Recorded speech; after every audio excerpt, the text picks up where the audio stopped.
Hello, we are watching the news broadcast daily and following today's headlines. Deputy Foreign Minister Lei Long-Ming will serve as Secretary General of the ASEAN in the 2013-17 tenure.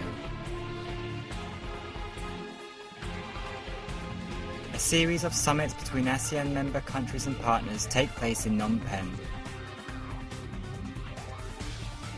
200 domestic and international experts and scholars attend the 4th International Seminar on the East Sea.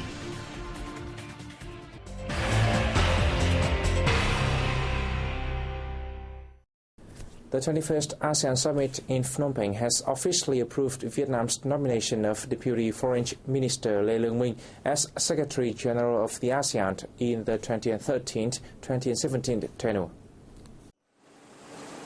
Ming is expected to promote the association's common goals, especially the building of an ASEAN community, fostering regional connectivity, consolidating ties between the group and its partners, and effectively responding to arising challenges for peace, stability, security, and cooperation in the region. In the next 4 years, the most important task of the ASEAN Secretary-General will be to effectively direct, manage and supervise the ASEAN Secretariat's operation in deploying priority action plans. These include the building of ASEAN community, promoting regional connectivity and other plans that will narrow the development gap in the association to ensure sustainable and long-term development of all members. In order to implement these plans, ASEAN needs a peaceful and stable environment. Therefore, the Secretary-General should focus on and step up the establishment and implementation of behavioral norms. In the current complicated developments in the region, including sea and island disputes on the East Sea, implementing and adhering to the Declaration on the Conduct of Parties in the East Sea and only building the Code of Conduct of Parties in the East Sea is crucial to peace and stability in the region.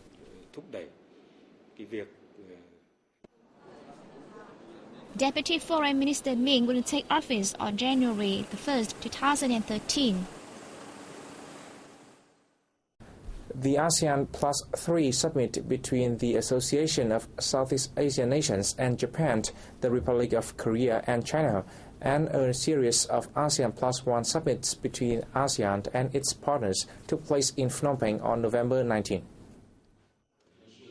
At their meeting, leaders from 10 ASEAN member states, President Lee Myung-bak of the Republic of Korea, Japanese Prime Minister Yoshihiko Noda, and Chinese Premier Wen Jiabao discussed measures to further promote cooperation in the future.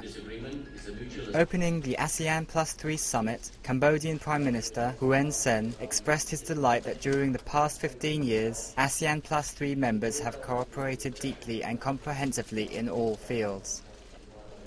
He affirmed that China, Japan and the Republic of Korea have become important partners of ASEAN, contributing to the association's development as well as to peace, stability and prosperity in the region. At the 15th ASEAN-Japan Summit, which took place in Phnom Penh on the same day, the Japanese leader affirmed that as one of the most important strategic partners of ASEAN, Japan will always support the association's efforts to build a community and implement the ASEAN Integration Initiative. Japan also backs ASEAN in playing the central role in regional mechanisms. Japan is now ASEAN's second largest trade partner, with total two-way trade increasing from $206 billion in 2010 to $273 billion in 2011.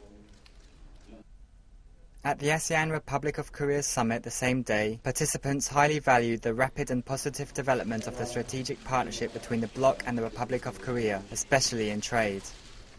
Last year alone, two-way trade between the association and the Republic of Korea reached $125 billion, up 25% from 2010. Addressing the event, Prime Minister Win Tang-Zung suggested the two sides encourage involvement from the private sector to implement the ASEAN Connectivity Master Plan.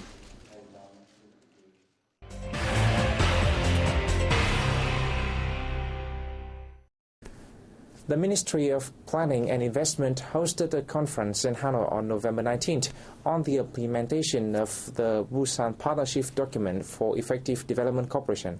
A draft of Vietnam Partnership Document was also tabled for discussion.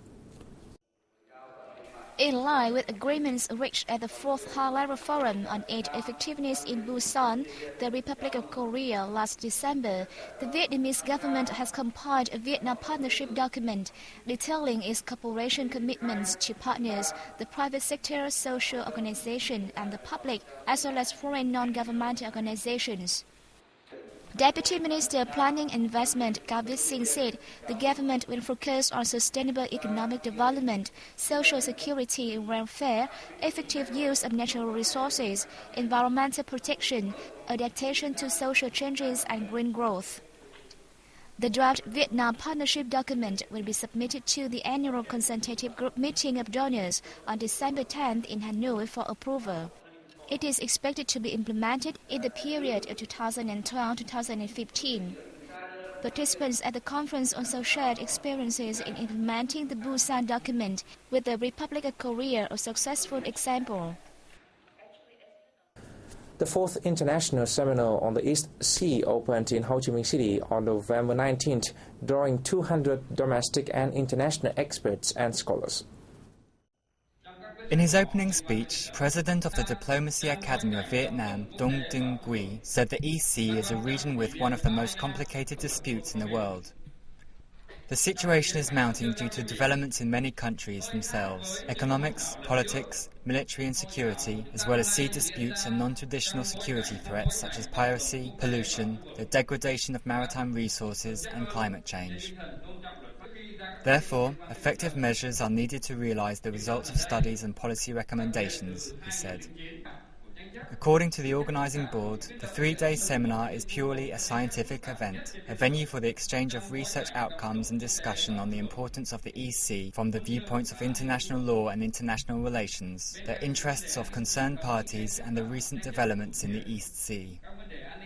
It will also propose to the governments of directly and indirectly concerned parties to strengthen cooperation to prevent and control conflicts and crises in the East Sea.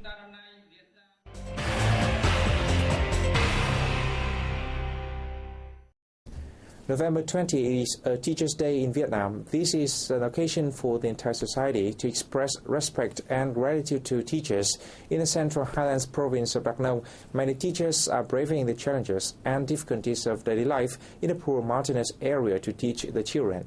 Seeing these pupils with happy, smiling faces each day makes the teachers more determined to stay. The Hoa Palang Kindergarten in Tay Hamlet, Dak Buk So commune, Tuy Đức district, has 17 children, all of them from the Tay and Nung ethnic minority groups. However, the classroom is only full of children in the morning. In the afternoons, there are usually between 4 to 7 children.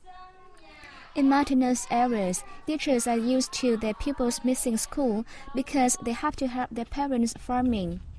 Sometimes, a child would come to the middle of the day, and having more pupils makes the teachers happier. Their love of their career and the children helps to keep them motivated. I'm still quite young, so I'm willing to go to this remote place and get more experience and life skills. I also love this job and the children, and it is a huge motivation when dealing with all the problems. The attention that families pay to their children's education also encourages the teachers in mountainous Đắk Nông province. We all have money to pay school fee for our children if our crops grow well.